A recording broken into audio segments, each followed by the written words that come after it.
Quand on y pense, ça n'a aucun sens. On déplaçait avant une voiture de 50 tonnes pour livrer deux hamburgers de 400 grammes, quoi. Donc en fait, aujourd'hui, après on est passé ici en Asie, on est sur des petites motobikes. On déplace encore une personne, une motobike, de l'essence. Et en fait, avec les drones, on déplacera un drone, peut-être de 20 kilos, 30 kilos pour déplacer 5 kilos de nourriture. S'il y a plus de nourriture, on prendra un drone peut-être de 50 kilos pour déplacer 10-15 kilos de nourriture, etc. Et puis je vois le robot là qui me livre dans l'hôtel, il part du lobby, puis il prend l'ascenseur lui-même et il sonne à votre porte, quoi. Donc voilà, ça c'est la Chine, quoi.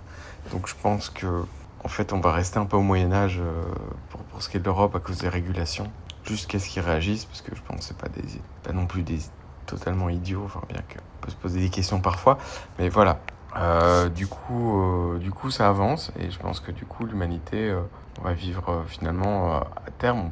Pour les gens qui sauront tirer parti de la situation, il y a énormément d'opportunités. On va vivre dans l'abondance. Alors, il y a une partie de la population qui vivra finalement mieux qu'il y a 50 ans quand on était pauvre, mais qui vivra dans un abrutissement béat entre les réseaux sociaux, en mangeant de la nourriture et en vivant dans des espaces, des maisons qui sont plus des maisons. Enfin voilà, ça va être le problème de l'IA et de la standardisation et d'un peu une forme de nivellement par le bas, mais en même temps il y aura l'IA aussi haut de gamme.